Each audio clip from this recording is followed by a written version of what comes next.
Welcome back, students. Now we are going to continue our topic on colligative properties, and in that, the second colligative property is osmotic pressure. Now, before I start, what is osmotic pressure? Let us define a few terms. First term is known as diffusion. Let us suppose we are having a vessel or beaker that contains water, and I drop an ink drop. I put an ink drop into it.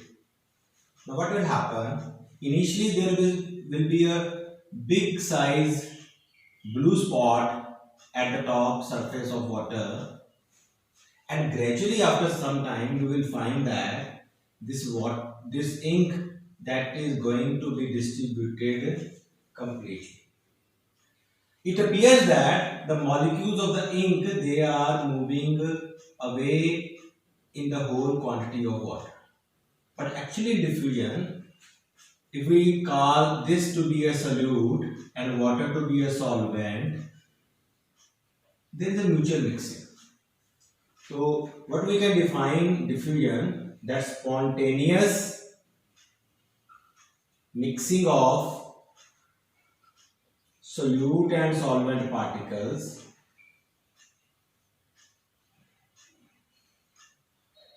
so as to make a homogeneous mixture.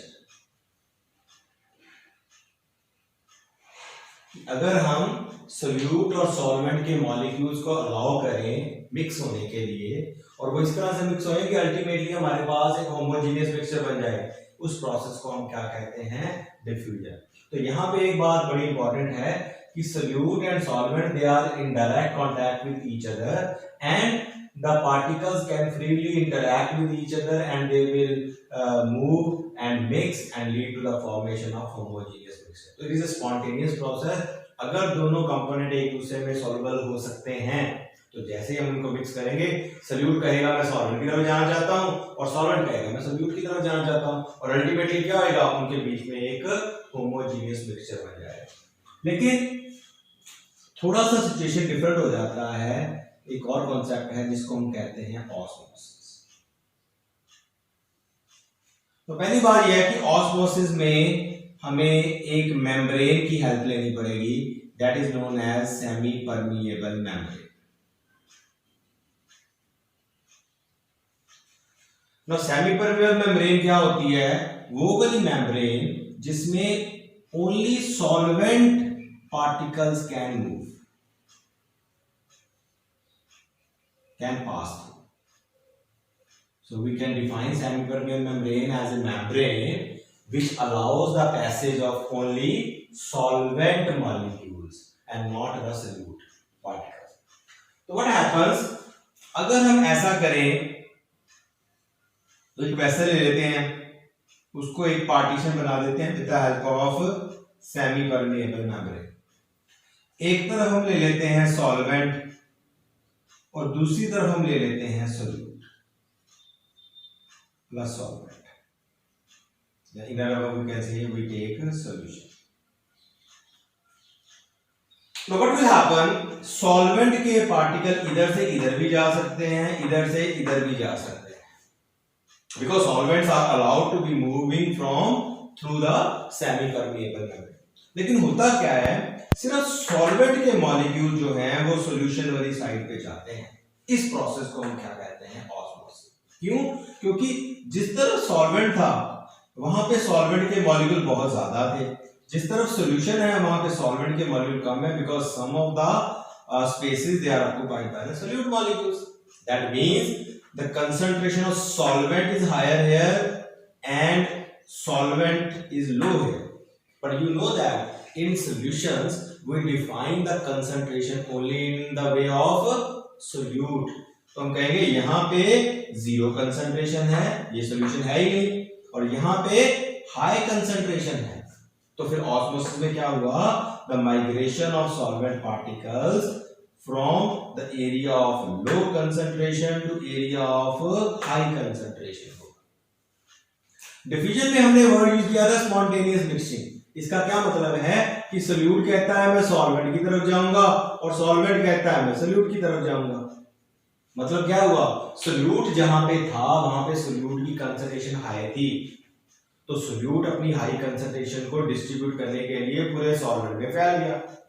जहां solvent था अकेला वहां solvent की high concentration थी, तो जब वो solute की तरफ गया तो वो कहता है कि मैं इसको यूनिफॉर्मली मिक्स कर दूं। तो एक्चुअल में डिफ्यूजन को हम ऐसे भी डिफाइन करते हैं that it is the movement of particles from the area of high concentration to area of low concentration. Okay, this happens and diffusion can not only happen in solution, it can also happen in gases. हमने last year plus one में ये पढ़ा है स्टेचोमीटर में, ग्राम law diffusion में, कि जब भी कभी कोई गैस डिफ्यूज करती है, it always move from one point to other, and the movement of gas that is defined by the molecular mass. We know that is a different concept basically. लेकिन यहाँ पे हमें याद रखना है कि डिफ्यूजन में हम हाई कंसंट्रेशन लो कंसंट्रेशन की तरफ मूव करेंगे, लेकिन क्योंकि ऑस्मोसिस सिर्फ सॉल्वेंट को अलाउ करती है, तो सॉल्वेंट कहां से मूव करेगा, जहां सॉल्वेंट ज्यादा होगा। सॉल्यूशन वाली साइड में सॉल्वेंट जो है वो कम है, सॉल्वेंट वाली साइड में सॉल्वेंट ज्यादा है, तो वो वहां से यहां चला जाएगा। या इसको ऐसे भी लिख सकते हैं, अगर मान लो मेम्ब्रेन हो बीच में, इधर मैं ले लूं डाइल्यूट सॉल्यूशन और इधर मैं ले लूं कंसंट्रेटेड सॉल्यूशन, तो किधर से किधर मूवमेंट होगी, of course from dilute to concentrated. Why, because dilute में सॉल्वेंट के मॉलिक्यूल ज्यादा होंगे, सोल्यूट के कम होंगे, कंसंट्रेटेड में सोल्यूट के ज्यादा होंगे in comparison to the dilute solution. तो फिर हम ये कह सकते हैं कि ऑस्मोसिस में हम क्या करते हैं, एक मेम्ब्रेन लेते हैं जो कि सेमी परमिएबल नेचर की होगी, उन दोनों को हम सॉल्यूशन और सॉल्वेंट को या डाइल्यूट सॉल्यूशन और कंसंट्रेटेड सॉल्यूशन को सेपरेट करेंगे with the help of that membrane. Since the membrane allows only the movement of solvent particles, so the movement will take place from the area of low concentration to the area of high concentration.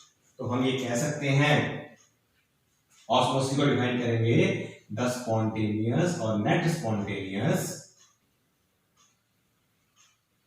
Movement of solvent molecules from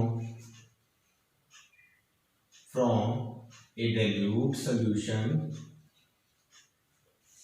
to concentrated solution when the two are separated by a semi-permeable membrane.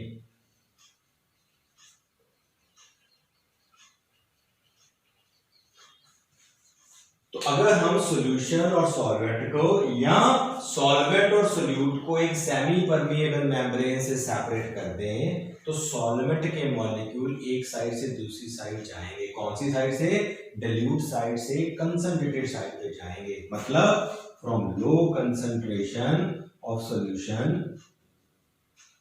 To the high concentration. अब याद रखना यहाँ पे low concentration मैं क्यों कह रहा हूँ, because concentration is always expressed in terms of solute. तो जहां लो कंसंट्रेशन होगी मतलब वहां सोल्यूट कम है लेकिन सॉल्वेंट ज्यादा है, जहां हाई कंसंट्रेशन होगी मतलब वहां सोल्यूट ज्यादा है सॉल्वेंट कम है। तो मतलब एक्चुअल में मूवमेंट वही है कि सॉल्वेंट जहां ज्यादा था वो वहां से दूसरी तरफ जा रहा है। तो इस प्रोसेस को, इस फिनोमेनन को हम कहते हैं osmosis. Is it okay? Now question ये आता है कि ये सेमी परमिएबल मेम्ब्रेन कहां पे पाई जाती है। बेसिकली जो मेम्ब्रेन होती है वो दो तरह के सोर्सेज से ऑब्टेन हो सकती है। एक तो होती है नेचुरल मेम्ब्रेन, इसमें हमारी एग्जांपल आती है पिग्स ब्लैडर। जितने भी हमारे लिविंग ऑर्गेनिजम्स हैं उनके अंदर सेल्स होते हैं और उन सेल्स में एक मेम्ब्रेन होती है जिसको आप सेल मेम्ब्रेन कहते हो, and that can be a source of natural membrane because if we want to use that natural part it is a pig bladder. लेकिन मेम्ब्रेन आर्टिफिशियल भी हो सकती है which can be made by humans, and that is the most common one is copper ferrocyanide solution, copper ferrocyanide membrane. Now let me show you how we can make these membranes. So membrane is natural or synthetic. Before I explain this natural and synthetic, let me classify membrane on the basis of their permeability. Classification of membranes. Now membranes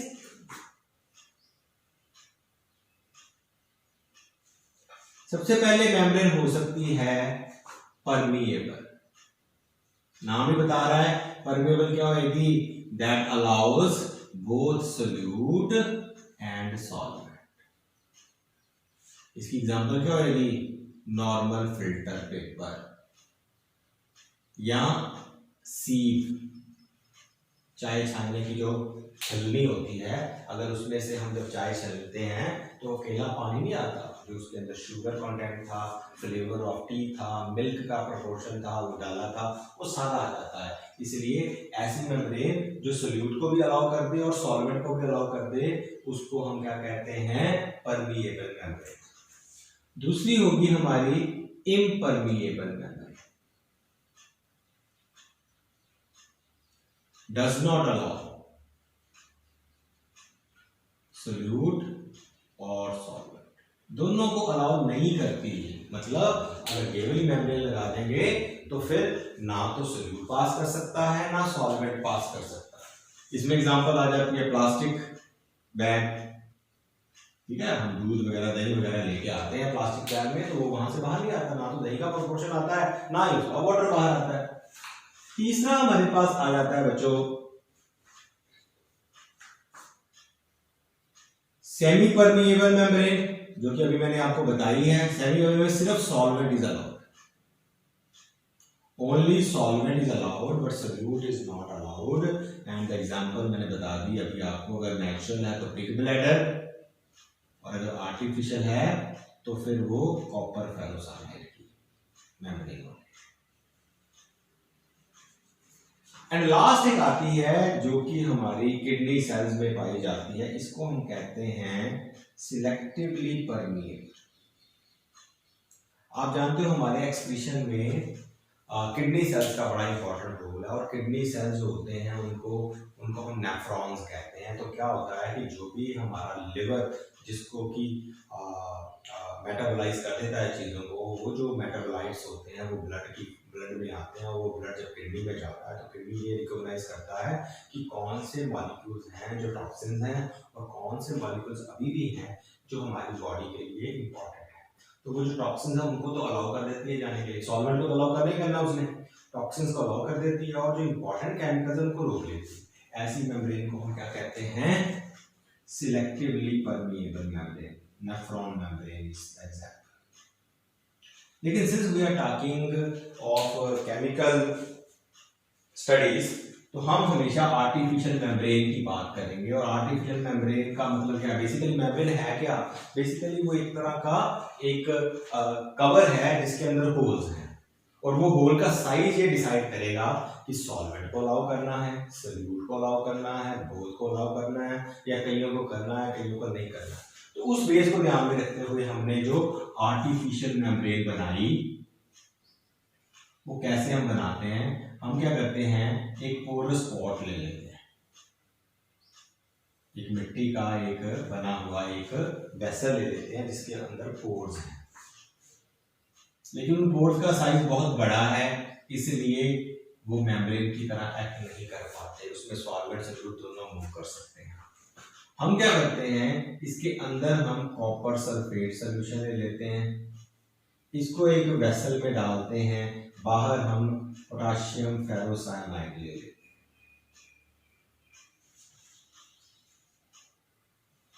अब ये जो container है इसको हम positive negative terminal से जोड़ देते हैं, और इसको जो है हम इसके अंदर डिप कर देते हैं पॉजिटिव टर्मिनल वाली एक plate.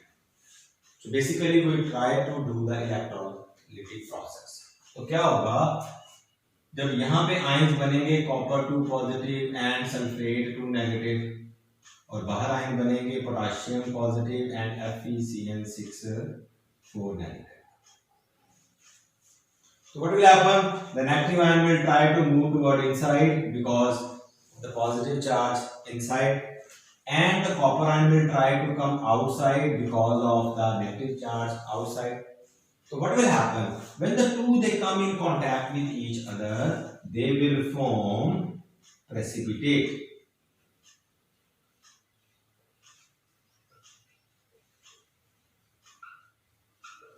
They will form the precipitate.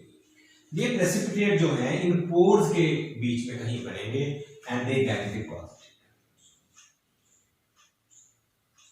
अब डिपेंडिंग अपॉन कि हमें कितना फाइन पोर चाहिए, हम उतनी देर ज्यादा इलेक्ट्रोलिसिस करेंगे, उतनी हाई कंसंट्रेशन ऑफ सॉल्यूशन लेंगे, और धीरे धीरे क्या होगा, इन मेम्ब्रेन ये जो पोर्स हैं इनके बीच में ये प्रेसिपिटेट डिपॉजिट होते जाएंगे, so that the pore size becomes very very small and our membrane becomes semi permeable. इस मेम्ब्रेन को हम सेमी परमेबल या आर्टिफिशियल मेम्ब्रेन कहते हैं. तो ये सारी डिस्कशन से हमें क्या पता लगा, that we are having two type of processes in solution.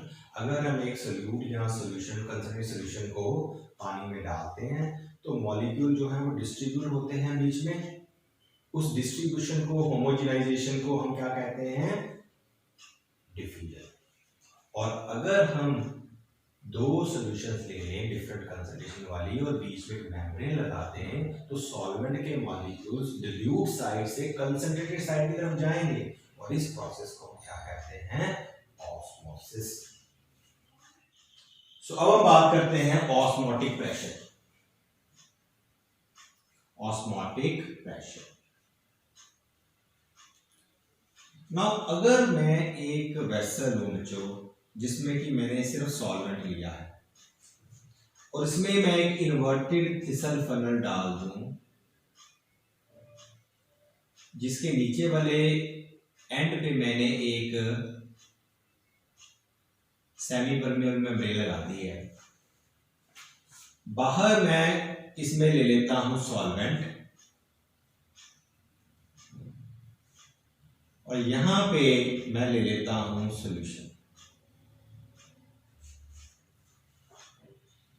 तो क्या होगा, जैसा कि मैंने आपको बताया था कि जो ऑस्मोसिस होती है वो सॉल्यूशन साइड से, जैसा कि मैंने आपको बताया था ऑस्मोसिस जो होती है वो सॉल्यूशन साइड की तरफ आती है सॉल्वेंट से. मतलब the molecules of the solvent say water, they will come inside. हमने मान लो शुगर सॉल्यूशन ली हुई है और बाहर हमने वाटर लिया, तो क्योंकि मेम्ब्रेन से सेपरेट हो गए हैं ऑस्मोसिस होनी है और ऑस्मोसिस से सॉल्वेंट अंदर जाएगा. उससे क्या होएगा कि level in the tube will rise, जब तक कि दोनों के अंदर का प्रेशर इक्वेट नहीं हो जाता. तो कितनी हाइट हमारा लिक्विड गेन कर लेता है due to osmosis, that pressure is known as osmotic pressure. Have you got an idea कि अगर ऑस्मोसिस को हम अलाउ करते हैं तो कब तक होगी ऑस्मोसिस. मान लो मैंने 10% शुगर सॉल्यूशन लिया, पानी डाला, राइज कर देगा. 20% डाला तभी तो राइज करेगा, पर 25% means more concentrated solution, it means more water will rise. इसका मतलब ये हुआ हर सॉल्यूशन के अंदर एक पोटेंशियल होता है कि वो कितने वाटर मॉलिक्यूल को अपनी तरफ अट्रैक्ट कर सकती है, ऑस्मोसिस को अपने अंदर ले सकती है.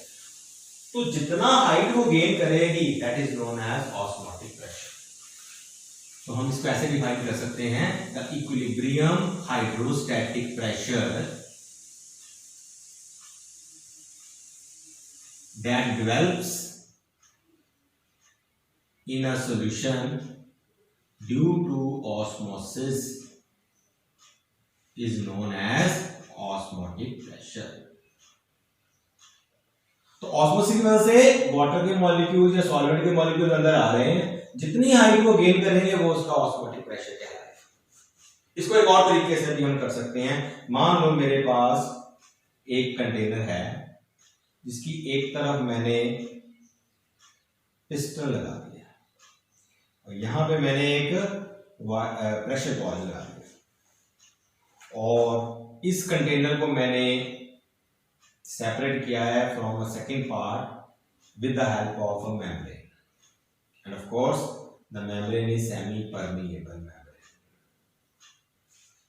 अब इस तरफ मैंने बेटे ले लिया सॉल्यूशन और इस तरफ मैंने ले लिया सॉल्वेंट।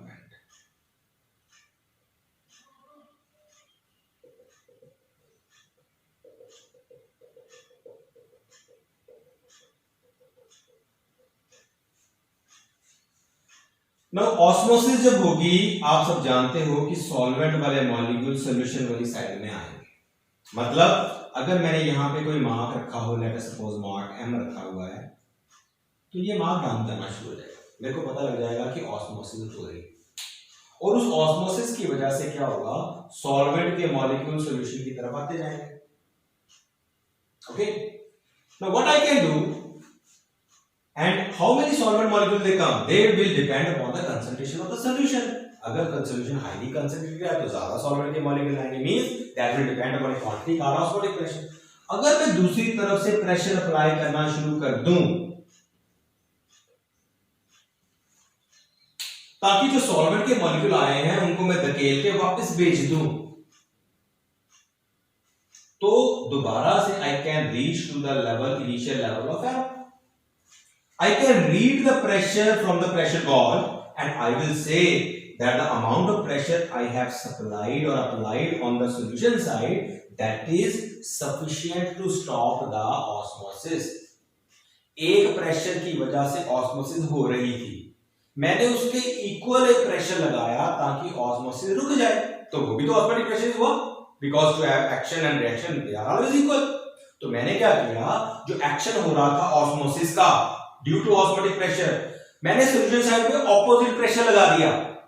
जब मैंने ऑपोजिट प्रेशर लगाया तो क्या हुआ, दोनों प्रेशर जब बैलेंस हो जाएंगे वो जो रीडिंग आएगी that is known as osmotic pressure.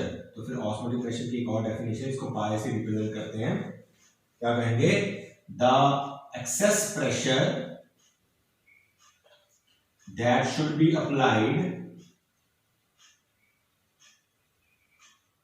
on solution side so that process of osmosis can be stopped।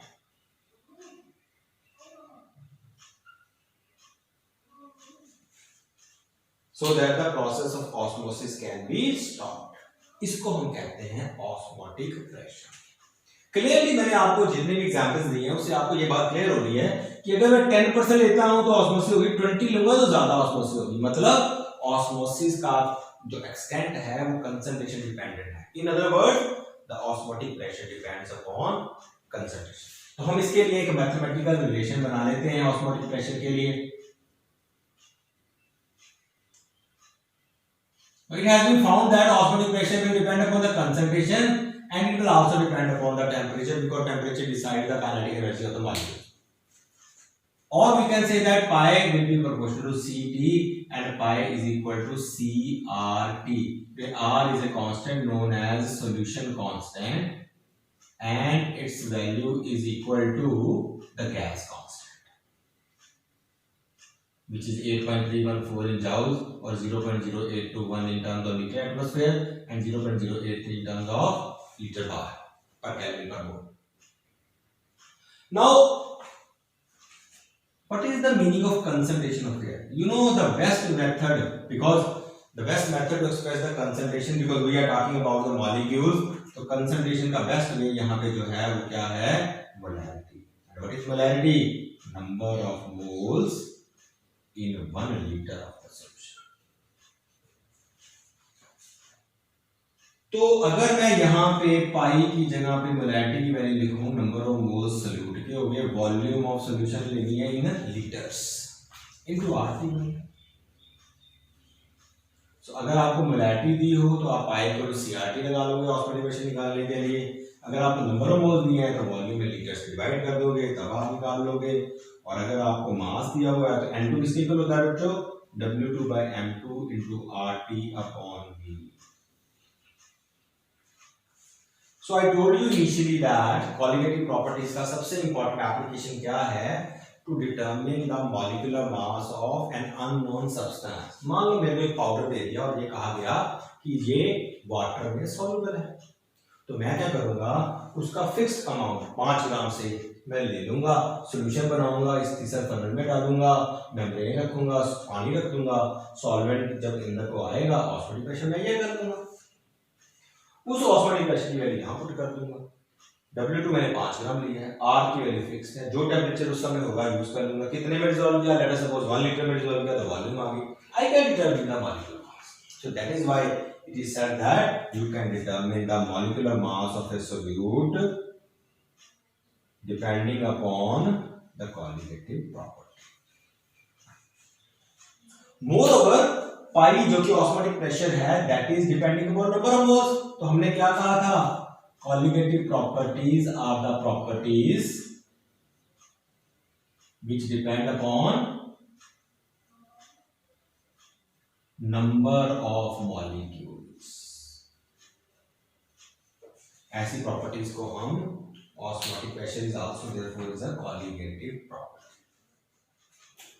उसके बाद आता है measurement of osmotic pressure. Osmotic pressure को मेजर करने का जो सबसे बेस्ट मेथड है उसको कहते हैं बर्कले एंड हार्टलेज मेथड।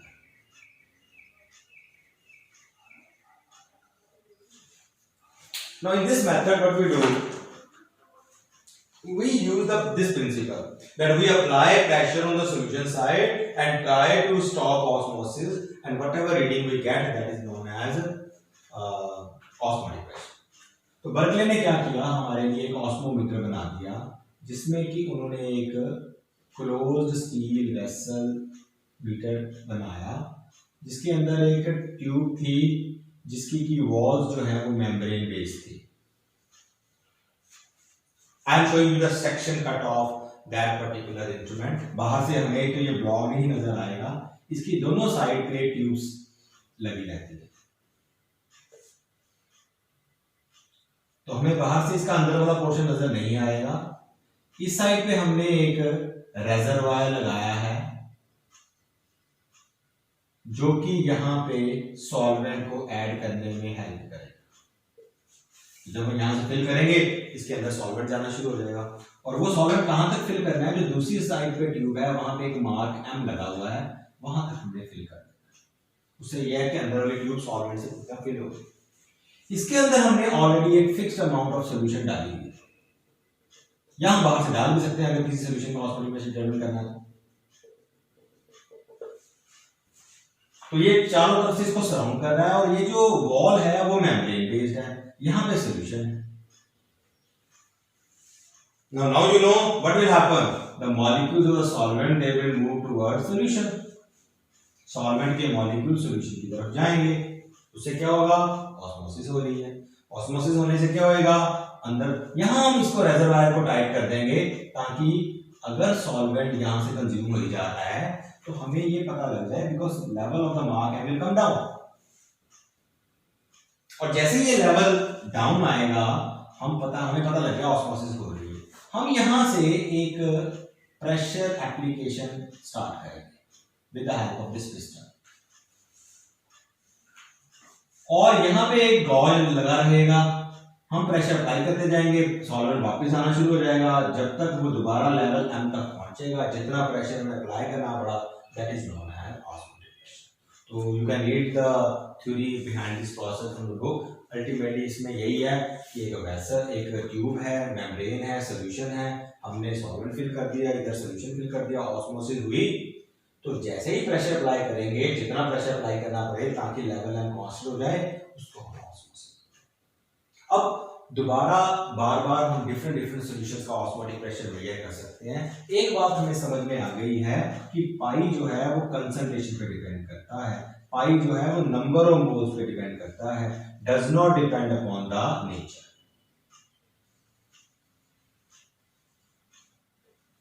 तो जो नंबर ऑफ सॉल्यूट पे डिपेंड करता है वही क्वालिटेटिव प्रॉपर्टी है, और वो ये बात को मैटर उसके लिए नहीं करता कि हमने ग्लूकोज लिया है कि सुक्रोज लिया है, क्वालिटेटिव प्रॉपर्टी की वैल्यू सेम आएगी अगर हमने उनके नंबर ऑफ मोल्स सेम लिए। तो अगर हम इस ऑस्मोटिक प्रेशर को डिफरेंट वे से एक्सप्लेन करें तो हमारे पास कुछ टर्म्स आती हैं। एक आती है आइसोटोनिक सॉल्यूशंस। अगर मेरे पास टू सॉल्यूशंस हैं जिनका ऑस्मोटिक प्रेशर सेम है, two solutions with same osmotic pressure are called isotonic solution। मतलब अगर मेरी फर्स्ट सॉल्यूशन और सेकंड सॉल्यूशन इनका ऑस्मोटिक प्रेशर pi1 और pi2 से रिप्रेजेंट किया है, if they are equal I will say that my solutions are isotonic because we know osmotic pressure nature पे डिपेंड ही नहीं करता। चाहे मैं ग्लूकोज के साथ सुक्रोज को कंपेयर कर लूं, अगर दोनों का ऑस्मोटिक प्रेशर इक्वल है तो I will say that they are equivalent. इसको हम लिख सकते हैं C1 concentration of first, R constant है। अगर मैं टेंपरेचर सेम रख दूं दोनों को मेजरमेंट का तो I will say that the solution will have same osmotic pressure if their concentrations are equal. और कंसंट्रेशन कैसे रिप्रेजेंट करनी है? Number of moles divided by volume.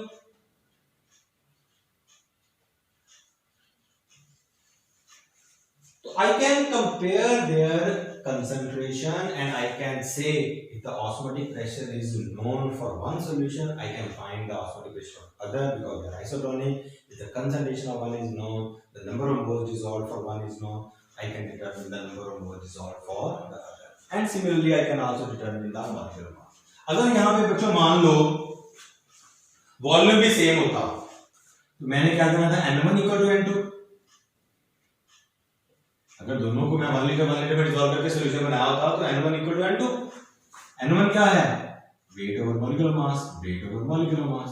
तो मतलब अगर मेरे को फर्स्ट सॉल्यूशन के सोल्यूट का मास और मॉलिक्यूलर मास पता है तो I can determine the molecular mass of the second. So this is how isotonic work. इसके अलावा दो टर्म्स और आती हैं जिसको हम कहते हैं हाइपरटोनिक एंड हाइपोटोनिक। अगर मैं दो सॉल्यूशंस को कांटेक्ट में रखूं, इसकी कंसेंट्रेशन C1 है, इसकी C2 है, C1 is greater than C2, तो मैं C1 वाली सॉल्यूशन जिसकी कंसेंट्रेशन ज्यादा है उसको मैं कहूंगा हाइपरटोनिक और जिसकी कंसेंट्रेशन लो है उसको मैं कहूंगा हाइपोटोनिक। क्योंकि आइसोटोनिक में क्या हुआ था? C1 is equal to C2। तो अगर दो सॉल्यूशन डिफरेंट कंसंट्रेशन वाली हैं, एक की कंसंट्रेशन ज्यादा है दूसरे की कम है, तो ज्यादा वाली को हाइपरटोनिक और कम वाली को हाइपोटोनिक कहा जाता है। हम इसको बायोलॉजिकल कॉन्सेप्ट में लेते हैं। मान लो मेरे पास एक एनिमल सेल है और उसको मैंने वाटर में रख दिया। ये सेल है, नॉर्मली हम एग सेल ले लेते हैं। व्हाइट ऑफ द एग को HCl में डिसॉल्व करो तो उसका बाहर वाला जो शेल है वो डिसॉल्व हो जाएगा, सिर्फ मेम्ब्रेन रह जाएगी और वो सेल है। अब देखिए सेल के अंदर तो बहुत सारे प्रोटीन एंड अदर कंपोनेंट्स हैं, तो अंदर सॉल्यूशन है, बाहर सॉल्वेंट है। ऑस्मोसिस होगा, क्या होगा? Water will go inside. इस प्रोसेस को हम एंड ऑस्मोसिस भी कहते हैं। The movement of solvent molecule into the cell when they are placed in a dilute solution is known as end osmosis। लेकिन क्या होगा अगर काफी देर तक पड़ा रहे तो धीरे धीरे क्या होगा? पानी जो है वो अंदर एंटर करता जाएगा, सेल फूलता जाएगा, एक टाइम ऐसा आएगा कि वो ब्रेक हो जाएगा। इस प्रोसेस को हम हीमोलाइसिस भी कहते हैं। अगर हम किसी एक सेल को, ऐसे ही सेल को अगर से NaCl सॉल्यूशन में रख देते हैं कंसंट्रेटेड, ना अंदर सेल है, अगर बाहर की कंसंट्रेशन ज्यादा हो गई है तो बाहर वाली सॉल्यूशन क्या हो गई? हाइपरटोनिक। यहां क्या थी? हाइपोटोनिक। तो जो हाइपरटोनिक सॉल्यूशन अगर बाहर है तो सेल के पानी जो है अंदर से बाहर आएगा, सेल श्रिंक होता जाएगा। इस प्रोसेस को हम एक्सोस्मोसिस कहते हैं और इस वजह से जो सेल है वो ब्रेक हो जाएगा।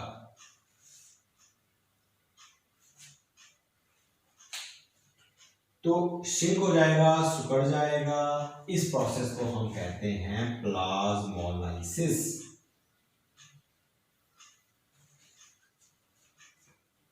तो ऑस्मोसिस का प्रोसेस जो है वो बायोलॉजी में बहुत इंपॉर्टेंट है, बिकॉज अगर मान लो हमने एक प्लांट ग्रो किया है तो उस प्लांट के जो रूट्स हैं वो मिट्टी में हमने दिए हुए हैं, हमने जैसे इसके ऊपर वाटर डाला तो वाटर की एक लेयर बन गई आसपास, यहाँ पे कंसंट्रेशन डिल्यूट हो गई, बाहर अंदर कंसंट्रेशन ज़्यादा थी तो पानी अंदर जाएगा, रूट में जाएगा, एक सेल में कंसंट्रेशन डिल्यूट होगी, अगले में ज़्यादा थी, आगे गया, it goes on and comes out through water in the form of transpiration. So that's why this process of osmosis is of high significance and it can be utilized in so many, explaining so many things. जितने भी vegetable वाले होते हैं वो पानी का छिटा मारते रहते हैं अपनी जो जो उनकी वेजिटेबल्स होती हैं to make them fresh, because उसके आउटर में एक पानी की लेयर बन जाएगी, वो ऑस्मोसिस एंडोस्मोसिस होगी, पानी अंदर जाएगा, हमारे जो वेजिटेबल्स हैं वो फ्रेश रहेंगे। तो ये तो एक प्रैक्टिकल एप्लीकेशन हो गया। Otherwise as far as solution point of view is concern, किसी भी अननोन सब्सटेंस का अगर मॉलिक्यूल मास डिटरमिन करना है we can do it with the help of osmosis. So we stop over here and next time we will do the remaining qualitative properties and osmosis. So we stop over here and next time we will do the remaining qualitative property. Thank you very much.